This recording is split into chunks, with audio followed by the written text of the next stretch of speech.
नमस्कार दोस्तों, मैं हूं संतोष पाठक और आप लोग देखना शुरू कर चुके हैं संतोष पाठक ऑफिशियल यूट्यूब प्लेटफॉर्म। आज की तारीख में कांग्रेस पार्टी इस देश में सिर्फ 3 राज्यों में सत्ता में, कर्नाटक, तेलंगाना और हिमाचल प्रदेश। और राजनीतिक प्रभाव की अगर मैं बात कहूं, तो निश्चित तौर पर तीनों ही राज्यों का अपना-अपना राजनीतिक प्रभाव है। चाहे वो पहाड़ी राज्य हिमाचल प्रदेश की कांग्रेस सरकार हो या दक्षिण भारत के राज्य तेलंगाना में कांग्रेस की सरकार हो या दक्षिण भारत के एक और राज्य कर्नाटक में कांग्रेस पार्टी की सरकार हो, लेकिन ताकत के हिसाब से, मजबूती के हिसाब से, आकार के हिसाब से, क्षेत्रफल के हिसाब से और लोकसभा में भेजे जाने वाले सांसदों की संख्या के हिसाब से इन तीनों में से सबसे महत्वपूर्ण राज्य कर्नाटक है। उसी कर्नाटक में राजनीतिक नाटक खत्म होने का नाम नहीं ले रहा है। कर्नाटक में राजनीतिक विवाद गंभीर होता नजर आ रहा है और कहा तो यहां तक जा रहा है कि कांग्रेस आलाकमान की अदूरदर्शिता ने कर्नाटक में कांग्रेस सरकार की विदाई की गाथा को एक तरफ से लिख दिया है और अब ये पूरा मसला सुलझाए नहीं सुलझ रहा, लेकिन सोनिया गांधी की एंट्री इस मसले पर हो गई है। कर्नाटक में कांग्रेस सरकार की विदाई की आहट जैसे ही सुनाई देने लगी, राहुल गांधी और सोनिया गांधी भी अब इस पूरे मामले में उतर गए हैं, क्योंकि मिशन कर्नाटक को लेकर जिस तरह से पार्टी के आलाकमान ने कांग्रेस पार्टी के राष्ट्रीय अध्यक्ष मल्लिकार्जुन खड़गे, जो कि कर्नाटक से ही आते हैं, उनको कर्नाटक भेजा था, लेकिन उन्होंने भी मुलाकात तो की सिद्धारमैया से, बात तो की डीके शिव कुमार से, लेकिन समझौते का कोई फॉर्मूला निकल कर सामने नहीं आ पाया और दोनों ही पक्ष अपने अपनी मांगों पर अडिग है और एक बार फिर से कांग्रेस की एक सरकार में विदाई की गाथा लिखी जा रही है। क्या हुआ, कैसे हुआ, कब कब हुआ और क्यों कांग्रेस आलाकमान को इसके लिए जिम्मेदार माना जा रहा है और अब सोनिया गांधी के उतरने के बाद क्या कर्नाटक में कांग्रेस की सरकार बच सकती है? इन तमाम सवालों के बारे में एक-एक करके मैं सारे तथ्य आपके सामने रखूंगा। फैसला आपका होगा। आप हमें कमेंट करके ज़रूर बताइएगा कि कर्नाटक के इस पूरे नाटक के पीछे कौन है?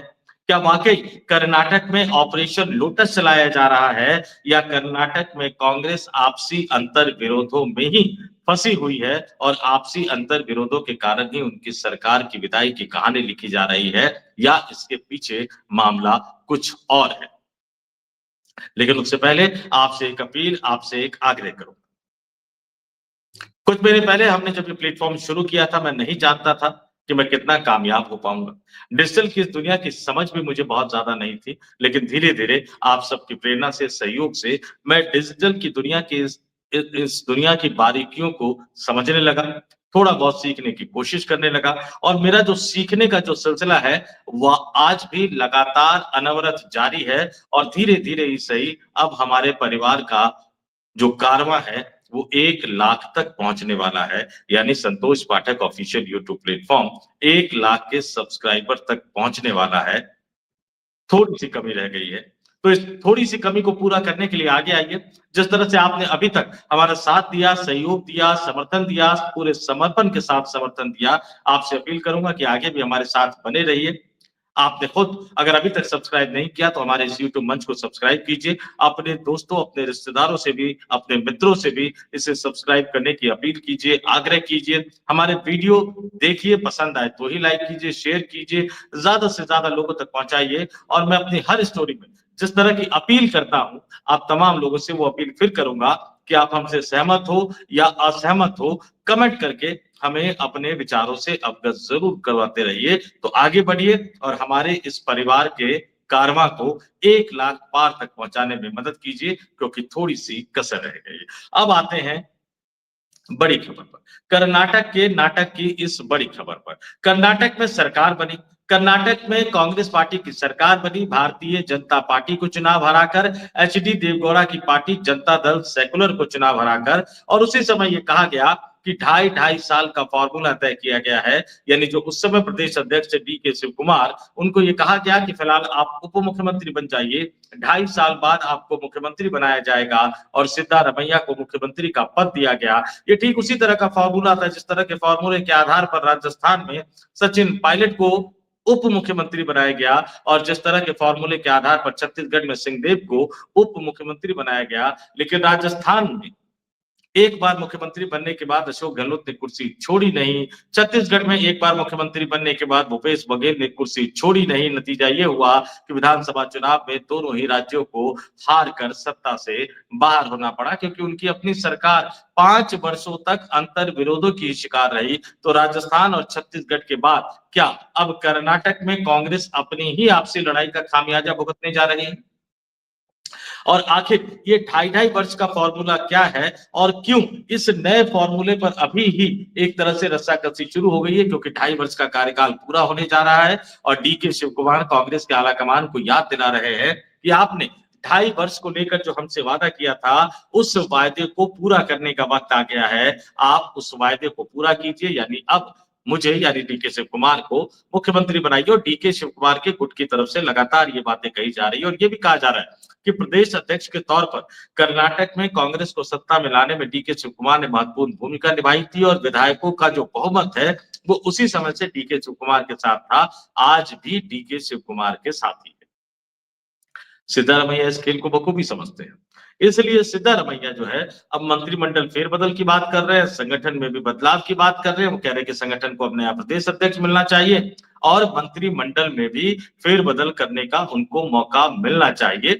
दोनों ही पक्ष अपने अपने रुख पर अड़िग हुए हैं। कांग्रेस पार्टी के लिए एक ये नया सिरदर्द बन गया है और जिस तरह की खींचतान मुख्यमंत्री सिद्धारमैया और उप मुख्यमंत्री और जो प्रदेश अध्यक्ष डीके शिव कुमार के बीच है, उनको साधने के लिए कांग्रेस पार्टी के आलाकमान ने, जैसा कि मैंने आपको पहले बताया, अपने ही राष्ट्रीय अध्यक्ष जो कि कर्नाटक से आते हैं, उनको यानी मल्लिकार्जुन खड़गे को कर्नाटक भेजा। मल्लिकार्जुन खड़गे ने मंगलवार को डिप्टी सीएम यानी उप मुख्यमंत्री डीके शिव कुमार से मुलाकात की, बातचीत की उनके कार में। और वहीं दूसरी तरफ उन्होंने सिद्धारमैया से जाकर भी उनसे बातचीत की, उनसे मुलाकात की। सिद्धारमैया ने सीधे-सीधे मल्लिकार्जुन खड़गे को अपनी बात रख दी कि वो चाहते हैं कि आलाकमान उन्हें कैबिनेट विस्तार की मंजूरी दे दे, यानी कैबिनेट में फेरबदल करने की मंजूरी दे दे। जबकि डीके शिव कुमार ने सीधे-सीधे मल्लिकार्जुन खड़गे को कहा कि जो वायदा मुझसे किया गया था ढाई साल वाला, उस वायदे को पूरा करने का समय आ गया है। अब मुझे मुख्यमंत्री का पद दिया जाए। सिद्धारमैया अपने साथ विधायकों के बहुमत होने की बात भी कर रहे हैं, यानी मल्लिकार्जुन खड़गे भी उस मामले को नहीं सुलझा पाए और अब दोनों ही नेताओं को दिल्ली दरबार में तलब कर लेने की खबर निकलकर सामने आ रही है। ये बताया जा रहा है कि अब इस मसले पर जो अंतिम फैसला लेंगे वो सोनिया गांधी और राहुल गांधी ही लेंगे। मल्लिकार्जुन खड़गे अपनी रिपोर्ट भेज चुके हैं कांग्रेस आलाकमान को। उस रिपोर्ट के आधार पर सोनिया गांधी, राहुल गांधी अंतिम फैसला लेंगे और इन दोनों नेताओं को एक साथ दिल्ली दरबार में तलब किए जाने की बात हो रही है। ये भी बताया जा रहा है कि संसद का जो शीतकालीन सत्र शुरू होने वाला है, उससे पहले 28 या 29 नवंबर को इन दोनों नेताओं को देश की राजधानी दिल्ली बुलाया जा सकता है।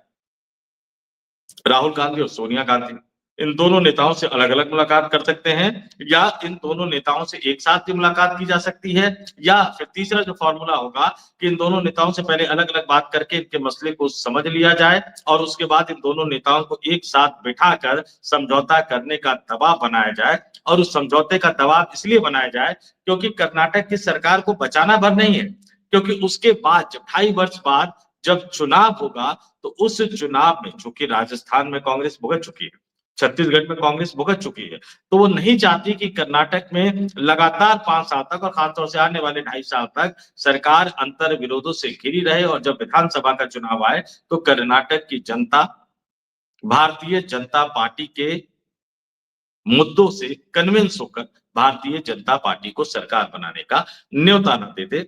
ये एक सबसे बड़ी बात निकलकर सामने आ रही है और इसलिए इसलिए कांग्रेस आलाकमान इस मसले में उतरा है। कांग्रेस आलाकमान इसको सुलझाने की कोशिश कर रहा है, लेकिन क्या वाकई ये मसला इतना आसान? सवाल ये भी उठ रहा है कि आखिर बार-बार क्यों कांग्रेस आलाकमान जो है वो अलग-अलग राज्यों में ढाई साल का प्रॉमिस करता है। किसी मसले का वो स्थायी समाधान क्यों नहीं निकाल पाता?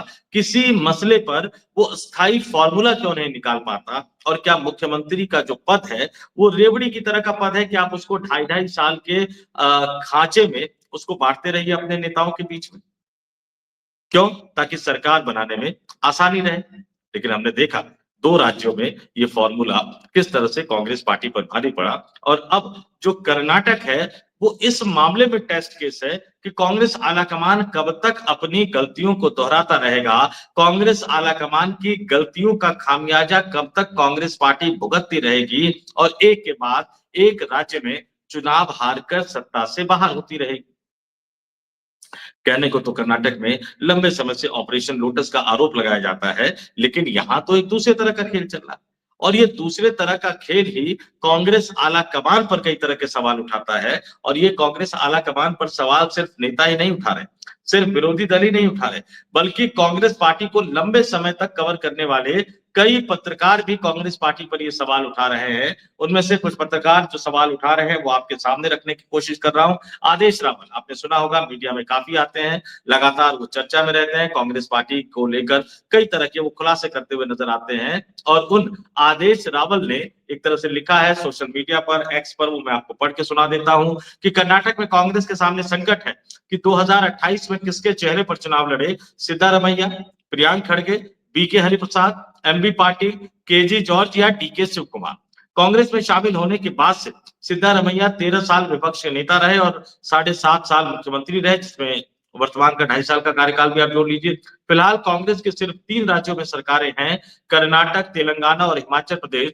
बेंगलुरु से लेकर दिल्ली तक विधायक कांग्रेस नेतृत्व तक अपनी बात रखने के लिए घूम रहे हैं और ध्यान रखिए कि जब इस तरह से मैं कह रहा हूं तो इसका सीधा सीधा मतलब यही है कि विधायकों का बहुमत डीके शिव कुमार के साथ है। आदेश रावल ने कल यानी 22 घंटे पहले लिखा था कि कर्नाटक के इस पूरे संकट में कांग्रेस अध्यक्ष खड़गे साहब का भी इम्तिहान है। इससे पहले खड़गे जी को 2 बार मुख्यमंत्री बनने से रोका गया, पहले एस एम कृष्णा को तरजीह दी गई और फिर सिद्धारमैया को मुख्यमंत्री बनाया गया।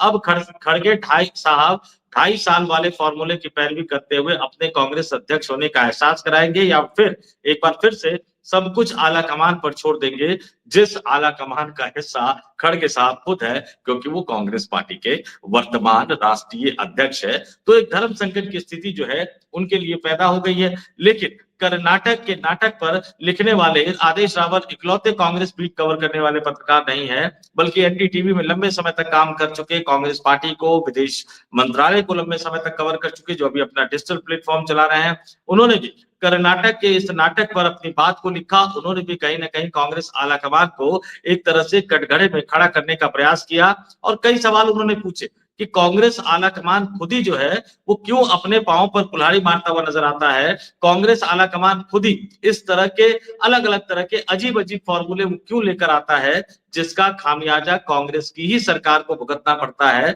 जिसका खामियाजा कांग्रेस को ही भुगतना पड़ता है और क्यों आखिर स्थायी समाधान के साथ कांग्रेस पार्टी सरकार नहीं बना पाती है।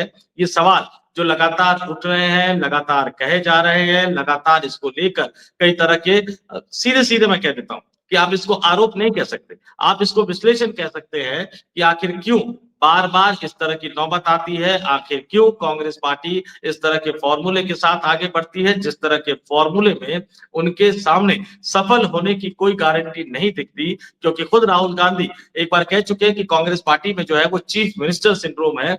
जो एक बार चीफ मिनिस्टर बन जाता है वो कभी चीफ मिनिस्टर यानी मुख्यमंत्री का जो पद है वो छोड़ना नहीं चाहता है। ऐसे में क्यों कांग्रेस पार्टी बार बार इस तरह के फॉर्मूले के साथ अपनी बात करती हुई अपने मंसूबों को पूरा करने की कोशिश करती हुई नजर आती है। और उमा शंकर सिंह क्या लिख रहे हैं, उमा शंकर सिंह लिख रहे हैं कि बड़ा सवाल तो ये है कि क्या अब कांग्रेस कर्नाटक भी गवाएगी, और अगर ऐसा होता है तो किसी को दोष देने की बजाय दोष कांग्रेस के रणनीतिकारों और आलाकमान का होगा। आखिर जब 2.5 साल का फॉर्मूला देकर कर्नाटक में सिद्धारमैया को सीएम बनाया गया तो अब आलाकमान डीके शिव कुमार को सीएम क्यों नहीं बना पा रहा है।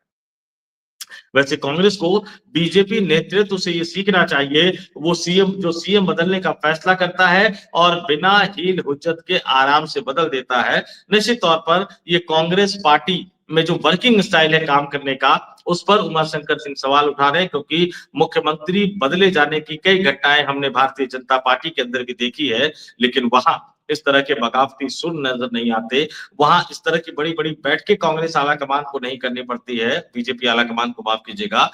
वहां तो अचानक फैसला लिया जाता है और आनन-फानन में उसको लागू कर दिया जाता है। कहीं से कोई सुगबुगाहट निकल के सामने नजर नहीं आती, कहीं से बगावत के कोई सुर निकल कर नजर नहीं आते और कांग्रेस पार्टी ऐसा कर नहीं पाती। कांग्रेस आलाकमान अपने ही वादे को पूरा कर नहीं पाती, राहुल गांधी अपने ही वादे को पूरा कर नहीं पाते और जब भी वो इसको पूरा करने की कोशिश करते हैं, तो कांग्रेस पार्टी एक दलदल में फंसती हुई चली जाती है। जितनी ज्यादा कोशिश करते हुए राहुल गांधी नजर आते हैं, उतनी ज्यादा ही कांग्रेस पार्टी दलदल में फंसती हुई नजर आती है और नरेंद्र नाथ मिश्रा, वरिष्ठ पत्रकार, इन्होंने भी सोशल मीडिया पर लिखा कि हर चुनाव से पहले कांग्रेस खुद से लड़ती है और इतना लड़ती है कि असल लड़ाई लड़ने का वक्त और सामर्थ्य नहीं बचता। 2028 में कर्नाटक में चुनाव होने और उससे पहले वहां नेतृत्व को लेकर अभी से तलवारें निकलने लगी है। सिद्धारमैया का उत्तराधिकारी बनने के लिए डीके शिवकुमार से लेकर एमबी पाटिल तक सब तैयार है या सिद्धारमैया अभी भी विकेट पर जमे रहेंगे? इन सवालों के बीच कांग्रेस लीडरशिप हमेशा की तरह हो जाएगा टाइम पर रणनीति के तहत टाल मटोल रवैये के अपने स्टैंड पर कायम है। वैसे अभी असम, केरल, तमिलनाडु का चुनाव है और वहां भी कई चीजों पर स्पष्टता नहीं है और बात भी सही है। देश का मुख्य विपक्षी राजनीतिक दल, देश का सबसे पुराना राजनीतिक दल, ऐसा लगता है कि अनिर्णय की स्थिति में फंसा हुआ है। राजस्थान में जो हुआ, छत्तीसगढ़ में जो हुआ, अब वो कर्नाटक में होता हुआ भी नजर आ रहा है। ये बात तो तय है कि किसी तरह से खींच तान कर हो सकता है कि कर्नाटक में कांग्रेस अपने सरकार का कार्यकाल पूरा कर ले, लेकिन सवाल तो वही है कि जब 2028 में जनता के दरबार में जाएगी, तो भारतीय जनता पार्टी इसी अंतर्विरोध को मुद्दा बनाएगी और डीके शिव कुमार, जिनसे मुख्यमंत्री की थाली परोस कर कांग्रेस आलाकमान ने छीन ली, क्या वो उसी मजबूती से 2028 में भी कांग्रेस को चुनाव जितवाने के लिए जी तोड़ मेहनत करते हुए नजर आएंगे? देखते हैं कांग्रेस आलाकमान अब सोनिया गांधी, राहुल गांधी जब इन दोनों नेताओं को दिल्ली में तलब करती है, तो दिल्ली दरबार की इस बैठक से कोई समझौते का स्थायी फॉर्मूला निकल पाता है या नहीं निकल पाता है, या हमेशा की तरह कांग्रेस पार्टी जैसे मुद्दों को, विवादों को और इश्यूज को टालती हुई नजर आती है, उसी तरह से एक बार फिर से इस मसले को टाल दिया जाएगा और 2028 में मिलने वाली संभावित हार तक इंतजार किया जाएगा। तो इस वीडियो में इतना ही। मुझे यानी संतोष पाठक को दीजिए इजाजत। आप तमाम लोग देखते रहिए संतोष पाठक ऑफिशियल यूट्यूब प्लेटफॉर्म। नमस्कार, धन्यवाद, आभार।